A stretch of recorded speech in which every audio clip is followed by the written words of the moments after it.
The following podcast is offered freely through the Insight Meditation Community of Washington and by Jonathan Foust. To learn more or to make a donation to support this work, please go to www.jonathanfoust.com. Last night I gave this talk called The Best Technique in Arlington, Virginia. And while I was giving the talk, I thought, hey, this is a pretty good talk. And unfortunately, it wasn't recorded. So it's the next day. I'm sitting here with a glass of iced coffee, and I'm hoping to recreate the talk. I just spent 9 days up at Kripalu Center in Western Massachusetts leading a program called Guiding Meditation for Transformational Yoga Teaching. Kripalu was literally my home for 20-some years.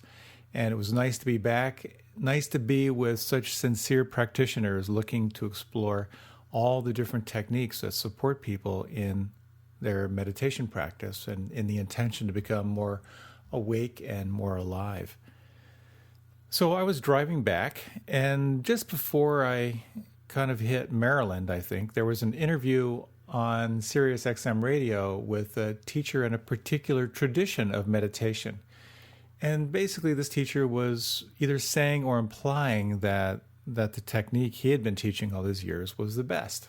He would say it's effortless, the research is in, et cetera, et cetera. And I don't know if I want to actually name the style of meditation, but it does rhyme with transcendental meditation.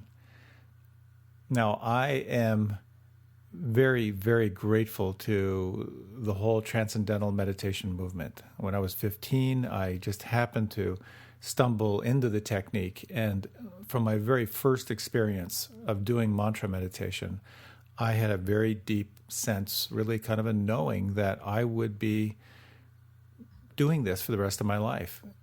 It had such a profound effect on my 15-year-old brain. I found myself more creative, more confident, more relaxed, less reactive, more responsive, really quite miraculous. And fortunately, I found some like-minded people, and it kept a consistent practice all the way through high school and then all the way through college.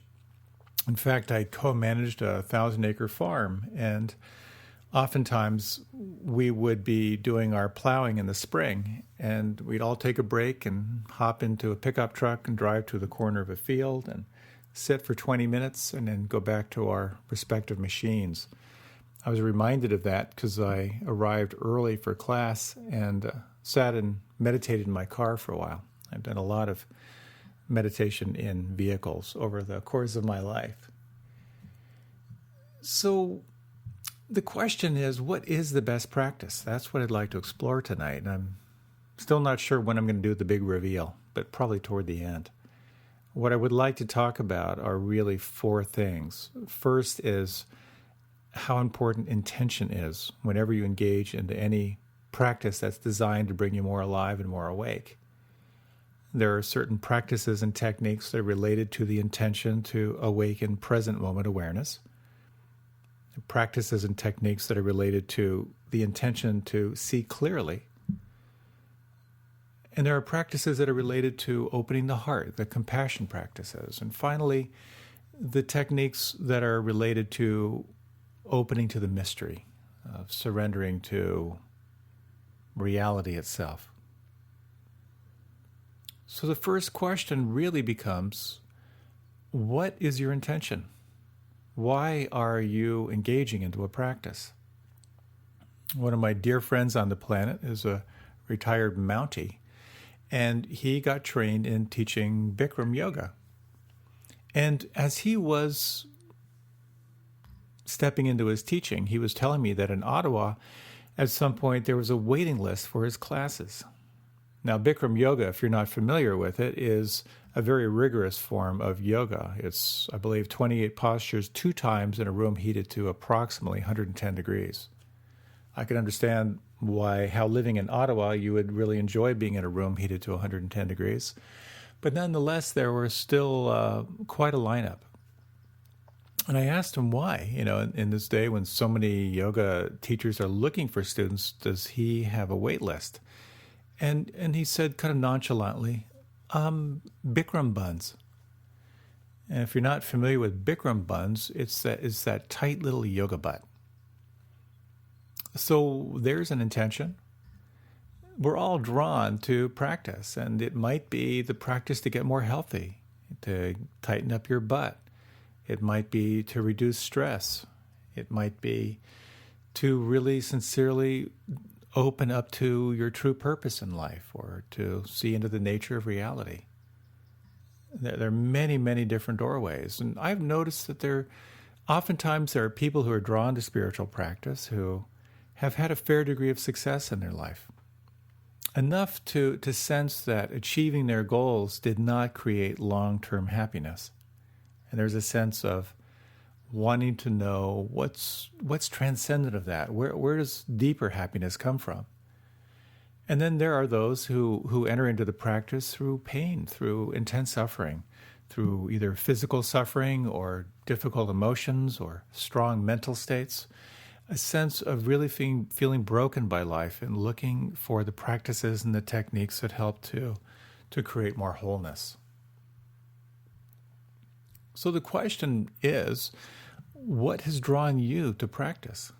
What has drawn you to prioritize slowing down and paying deep attention? Not that long ago, if you wanted to explore transformational practices or any sort of real self-development technique, you studied with who was right there in your village. That was it. That was what was available. And for me, transcendental meditation was my village. When I learned transcendental meditation, I practiced it quite intensely and rigorously for about 15 years before I moved into an ashram. And for many years, I didn't know there was any other meditation technique. I thought I was doing meditation, and I was doing meditation, but I did not realize there were so many different varieties and techniques. What I find so amazing now is through the internet that there are so many teachings available, so many truly secret teachings that are now there for a PDF download. And it can be quite confusing because there are so many different traditions, so many teachers who are happy to inform you that the technique that they're offering is the best technique. In some meditation traditions, they say, this is the technique by which the Buddha gained his enlightenment. Why would you practice any other? Some forms of yoga, where it is presented, all other variations of yoga come from this tradition. Why would you practice any other technique? This is the best and highest tradition. So I think it's important to try different techniques and to explore what really works for you. And that's what we're going to be diving into. So when you reflect on intention, there is an intention, perhaps, to awaken to present moment awareness. And so you undertake the training to cultivate concentration and sustained attention to whatever your anchor may be. It may be a physical anchor in sensation. It might be more of a mental anchor, as in mantra meditation. You're returning back to a sound or a thought. In Christian contemplative prayer, that's so beautifully articulated by, among others, Father Thomas Keating, as you reflect on a word or a phrase from Scripture that's meaningful for you, and that is what you return to not just that word, but to the kind of the feeling that it invokes. It's essentially mantra meditation, but still very, very powerful. When you cultivate sustained present moment awareness, particularly on sensation, just to speak to that, there are deeper and deeper levels of concentration and different states of consciousness that you find yourself moving into. The jhanas are described as these excess concentration states, and they can be enormously, enormously powerful. They certainly have in my practice. On a month-long retreat, I noticed myself over time, after about 3 weeks, beginning to really settle into quiet. And I would find that when I would reflect on sensations, particularly when I would sort of open my heart into sort of a compassionate gratitude sort of space, that there would be this sort of rush of pleasantness that would overcome me. And this is the first jhana, or the first sort of state of concentration, where there's sort of an upwelling. Sometimes it's described as a sense of rapture. And in practicing these techniques, you sort of shift from the anchor of the senses to the state itself. And as you reflect on this pleasantness, this sort of upwelling of joy, really, you begin to sense that it's somewhat fragile. So you begin to explore, what is it that's more stable beneath just these pure sensations? And there your attention can sort of stabilize in a quality of joy. And sort of at first blush for myself, I thought, this is it, I've arrived. But then you begin to see that this state of joy is also somewhat dependent on causes and conditions, and you then sense, what is it that's more stable than this? And then that can guide you to a sense of contentment, which has sort of a broader, a richer quality to it than joy, which can be somewhat ephemeral. And as the practice continues, you then sense, what is it that is more stable than this state? And you find there's a kind of a deep, utter sense of peacefulness that's sort of transcendent to contentment. You begin to sense the infinity of space. And as you progress, the infinity of consciousness. And as the jhanas continue to sort of deepen and widen and become more transcendent, it's harder and harder to find words to describe them, because they're so deeply experiential and so beyond words. But there is a quality of a sense of no thingness, of a kind of an emptiness of any permanent nature whatsoever. One state is described as neither perception nor non-perception. Just this experience of something very, very hard to describe. And then there is the state of what's called cessation, which externally can look almost like deep sleep, but a state of deep, deep wakefulness. No doubt you have experienced some of these states at different times in your practice. Certainly that deep, deep, rich, pleasant sensation, the joy, the contentment, the peacefulness, perhaps at moments of sensing the infinity of space and consciousness. These states can be accessed through sustaining present moment awareness, relaxing and paying deeper and deeper attention. You might just take a minute to reflect on this. If you like, you can close your eyes and let your attention move to one of the senses, either the breath or the sound vibrations, maybe the felt sense in the hands. And just for the next minute, let your attention rest there and sense if it's possible to sustain moment-to-moment attention to the experience right here at the anchor.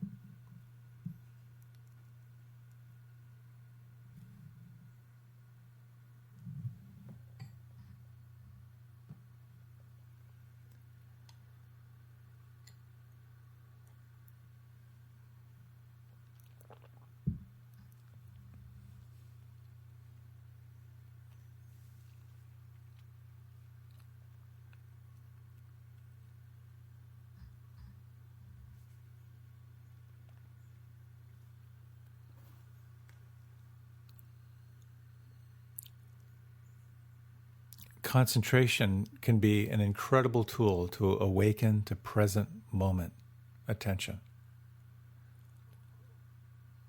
Concentration is necessary to be successful in your life, to be able to sustain attention on something you want to create,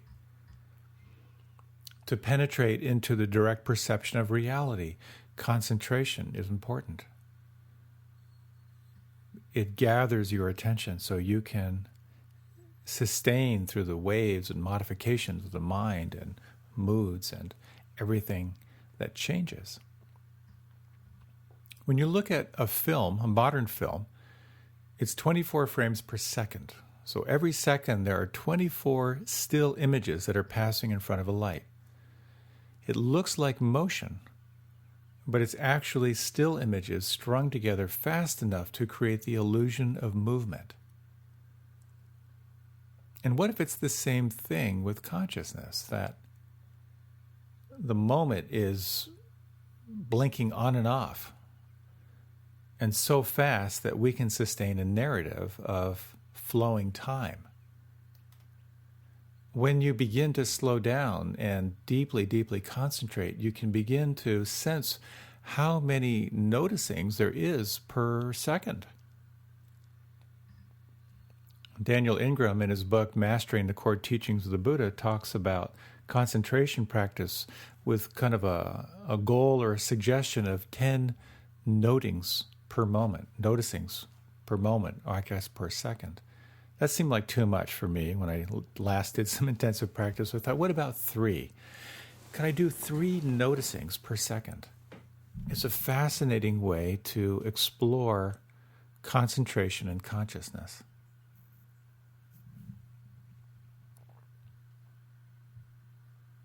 Whatever you are drawn to in practice, this present moment sustained attention is very, very important. When you are more aware, you see more.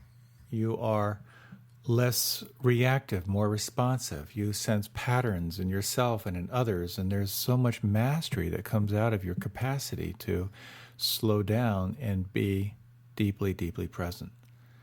Like Neo in the Matrix, who could dodge bullets, there's a different relationship to time that can occur.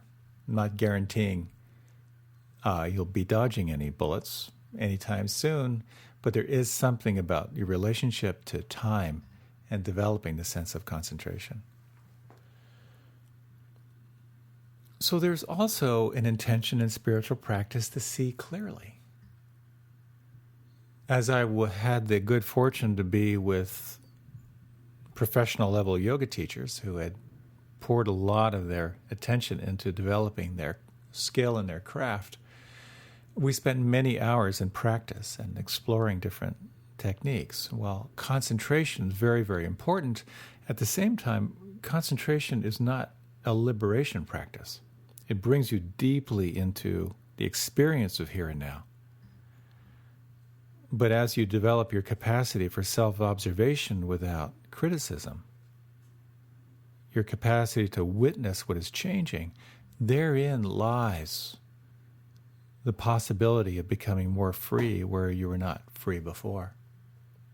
It's just a little story. One woman was sharing how she was in the middle of our intensive practice and was sort of overcome with a panic attack where she thought, I can't teach this. There's no way I can successfully teach these techniques. And she had enough of the witness, enough of the sense of self-observation to sort of pause and look at that belief. And it occurred to her, what if that belief isn't true? Like, where did that fundamental belief come from? And she could pretty instantly sense it as part of the narrative of her mother, constantly questioning her ability to do anything. And so she reflected on who she was without that belief. What if it's not true? And experienced a big rush of possibility and creativity. And while that's just a brief example, your capacity for self-observation can lead you to a really beautiful sense of freedom. So you might just take a moment to draw in this sense of concentration, come back to the anchor, the breath or sound or felt sense. And then in your own way, just sense foreground and background. Can you sense the anchor in the foreground and in the background a sense of everything that is moving and shifting and changing?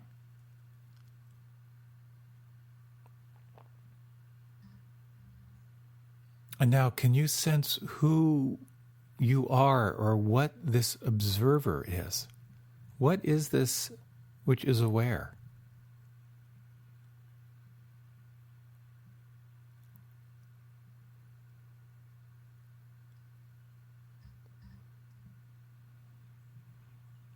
we bring into our life, we bring into our practice an intention to see clearly. There is something inside that wants to see what is true. And so you begin to study the self. You begin to look closely at what is happening in your relationship to it. What is this experience of life in a body? These impulses that carry you from day to day, where do they come from? Your desires and dreams that motivate you, your fears and your anxieties, what are they all about? And this is part of the liberation practice, the capacity to observe the causes and conditions as the observer,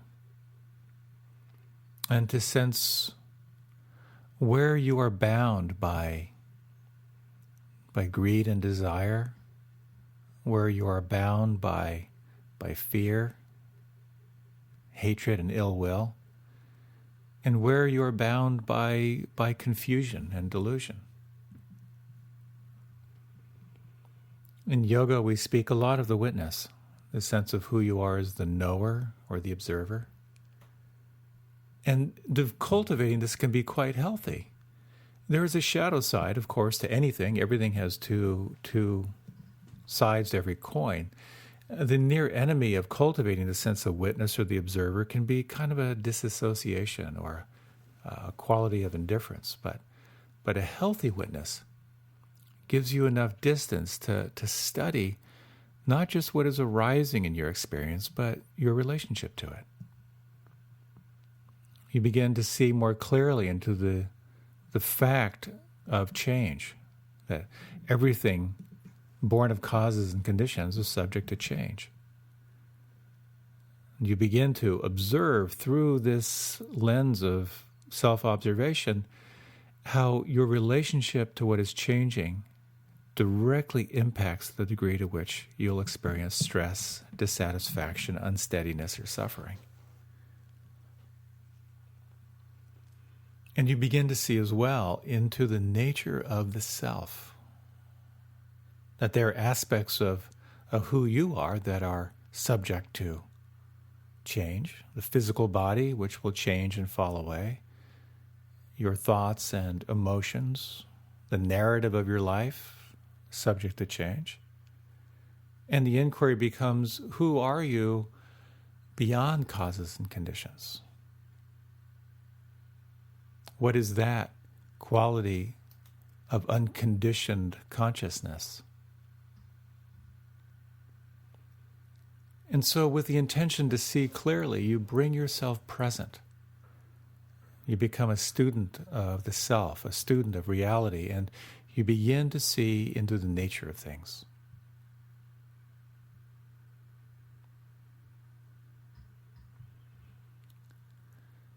Another intention we bring forward in spiritual practice that leads to different techniques is the training of the heart. There are specific techniques that are designed to cultivate a greater sense of our interconnectedness, to heal our wounds. One of the most direct paths is reflecting on gratitude. When you turn your attention to just one thing that you are most grateful for, you may feel a shift inside, a quality of receptivity, a quality of inner presence. And certainly turning your attention to what is incomplete, what needs to be forgiven, is a direct path. With the recent murders in Charleston, I feel that a huge part of our cultural healing is the amazing public act of forgiveness by the community. There is something about that act of conscious forgiveness that, in my sense, could not help but touch everyone who was exposed to that. It awakened a sense of our interconnectedness.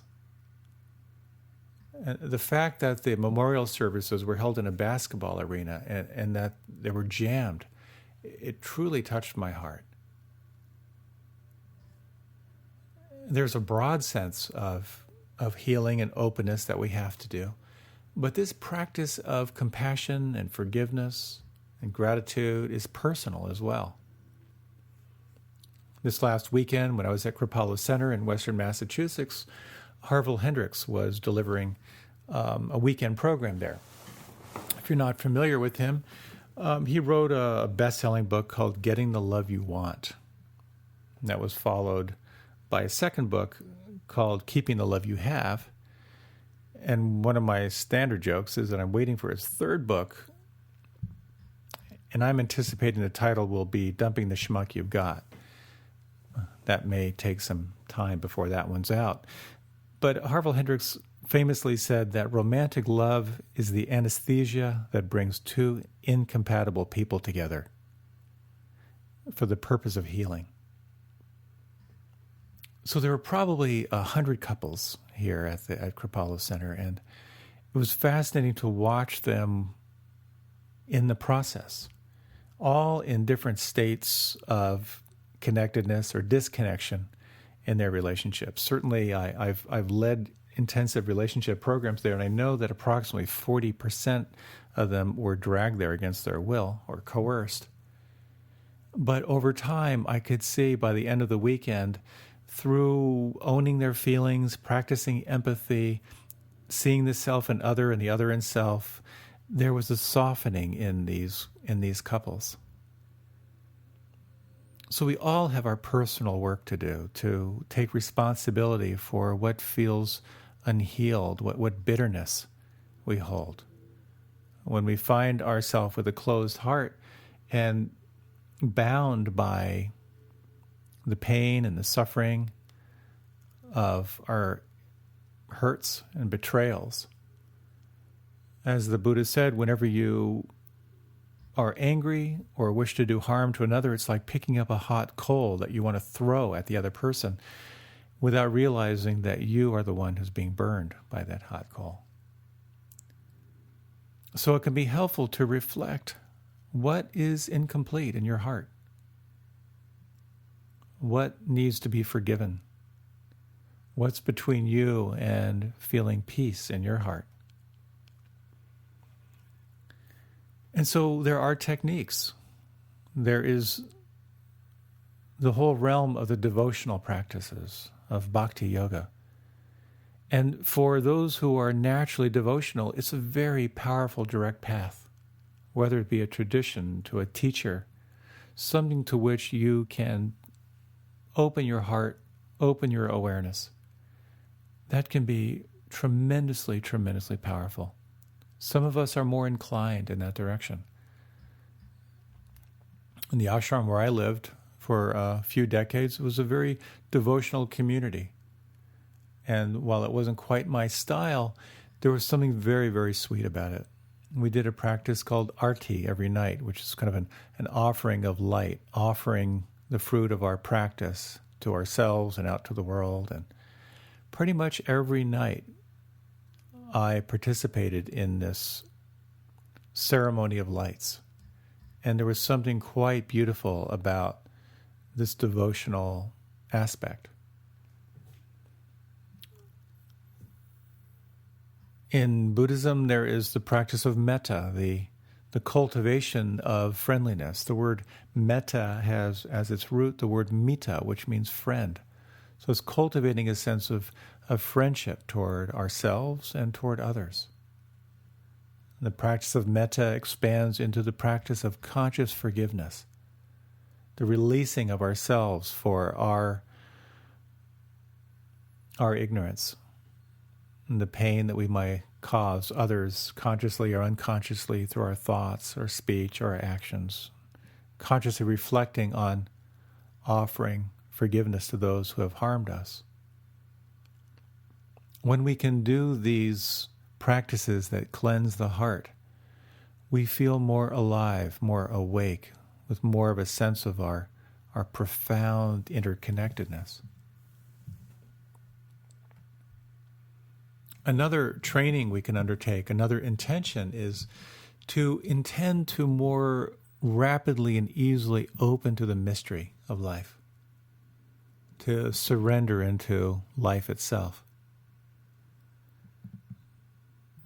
For myself, from an early age, and certainly reinforced through my intensive practice of yoga and meditation, and being able to live in an ashram where so many teachers came through, offering so many different techniques and trainings and traditions, I realized a number of years ago that much of my spiritual practice has been about chasing lights and rainbows, gunning for some mystical experience that was going to finally explain it all to me.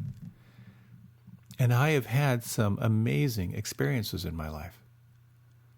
When I first moved into Kripalu Yoga Ashram, the guru was practicing something called Shaktipat, which was going into deep meditation with chanting that could invoke a really exquisite, powerful kriyas or purifications. And meditating those first years in the ashram were simply extraordinary. To experience the light and radiance in yoga and meditation, to touch into that deep steadiness, to be able to sustain attention in those jhana states, to feel bliss, the bliss of emptiness and cognizance, and to sense these deep characteristics of reality through my practice, absolutely extraordinary. Wonderful, informative experiences. And I have come to see that it's less and less about chasing those states and more about surrendering into what is. As the saying goes, it's more about letting life happen than making life happen. But in practice, we find that effort is required. Cultivating and sustaining moment-to-moment, present-moment awareness is very, very important. Practicing the techniques that allow you to observe without judgment, integral, very, very important. Opening the heart, cleansing the heart, very important. And developing your capacity to allow, to let it be, also very, very important. I was recently with a dear friend of mine who is quite a depth practitioner. And he said something that has informed my practice recently. And he said that in his experience, his sense is that enlightenment, if you will, is simply a state of no desire. That has resonated for me. What does that mean to have no desire? And what I find is in the moment, experientially, even when I reflect on that, there's a sense of receiving what is here. The more I can suspend desire, the more I can actually contact and welcome what is already here. And this is an integral part of this practice of opening to the mystery.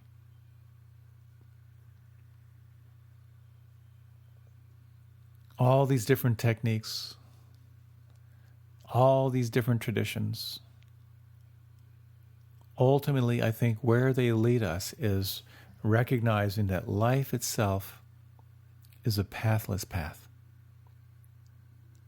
Ultimately, no matter what the technique or what the tradition, it comes down to two questions. What is happening right now? And how does this moment want you to be with it?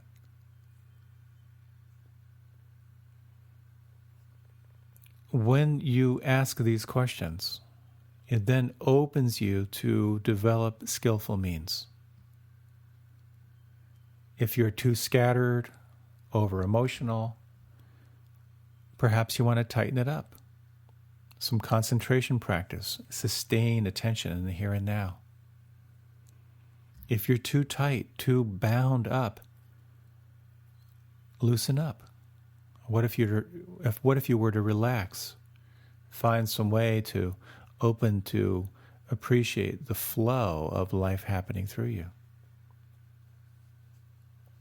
As you are aware of some form of bitterness in your heart, some sense of separation between you and another, can you pause and investigate that and sense if you can find inner balance? There's a story of someone who wandered the planet trying different techniques and interviewing meditation masters, asking, what is the best technique? After all that I have done and tried, I don't want to waste any more time. So he asked this meditation master, please tell me, what is the best technique? The teacher looked deeply in his eyes and said, the best technique is the one you do on a regular basis. Sorry for that Zen punchline. I wish it had a little more drama to it. But whatever you do on a regular basis will bring your attention to the here and now. Inevitably, it will guide you toward asking, what is happening right now? How does this want me to be with it? And no matter where you start in your practice, inevitably there is a wisdom faculty that arises, who you are as the knower of your experience. And inevitably you will be inspired to develop more skillful means, to recognize that all these techniques, the techniques that help you to sustain present moment awareness, the techniques that allow you to take this stance of the witness or the observer, to see clearly into the characteristics of reality, that anything born of causes and conditions is subject to change, that how you hold your experience internally has direct impact on the degree to which you will feel stress or suffering, and to look deeply into the nature of the self, of who you are as awareness, to develop your capacity to cleanse the heart, to open to the infinite realms of kindness and compassion and joy and equanimity, to learn how to train yourself to shift from doing to being and to allowing. All of these skillful means come with practice. Studying reality, studying the self, can lead to two essential qualities. One of them is wisdom, to see what is true, transcendent of your preference, your story, your narrative. The second is this realm of compassion, the capacity to hold your experience no matter what it is, to be with it, to let it flow.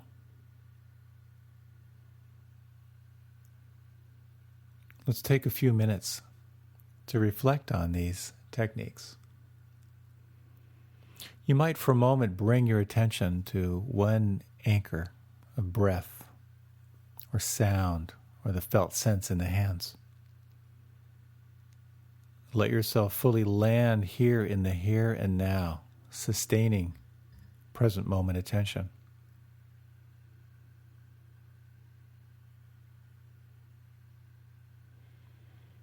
Can you sense who you are as the observer?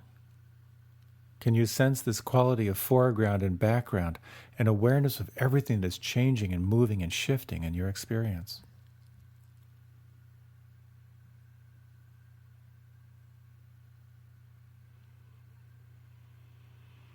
Is it possible to, at the same time, open to some sense of kindness or compassion or empathy if you were to hold your experience right now with some quality of loving presence?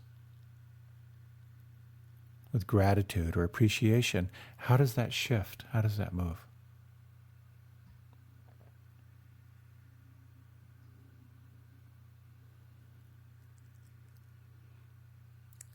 And is it possible in these final moments to hold all of this in an appreciation of the mystery,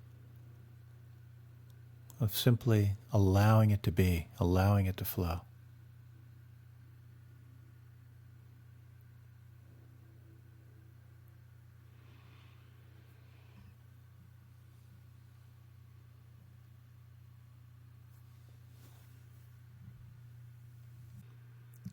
I'd like to close with a reading from Daf Frijan, one of my favorites, that speaks about what it means to embrace the mystery.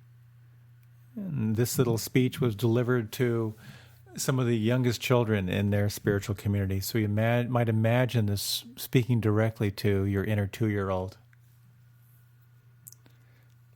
Nobody, not mom or dad or grandmother or grandfather or big sister or big brother or teachers or doctors or soldiers or reverends or athletes or lawyers or TV stars or any people who are working or any people who are playing, not even the president, not even a king or queen, not even people who love each other, know what a single thing is. It is a great and wonderful mystery to all of us that anything is or that we are. And whether somebody says, I don't know how anything came to be, or God made everything, they are simply pointing to the feeling of the mystery of how everything is. But nobody knows what it really is or how it came to be. As long as we go on feeling this mystery, we feel free and full and happy, and we feel and act free and full and happy to others. This is the secret to being happy, from the time you are small until the time you are old. If you will remember every day to feel the mystery, and if you will remember to feel that you are more than what you look like, and if you remember to be the mystery itself, then you will be happy every day, and all kinds of wonderful happenings will come up for you. You will feel happy, and you will always help and love others, even those who are having trouble feeling happy or are even trying to make you forget the mystery. Someday you may meet someone who has felt the mystery really strong for a long time, so that person feels the mystery all the time and is always happy. Such a person is the best person to learn from about happiness and life and love. I hope you will remember to feel the mystery every day, as long as you are awake forever. The best thing to tell anybody is to remember to feel this. I have been doing this for a long time, and it is the best and most important feeling of all. I am very happy I could tell you this. Maybe someday we will meet face to face. Maybe. Anyway, at least you and I will always know that at least one other person somewhere is remembering and feeling and loving the mystery right now.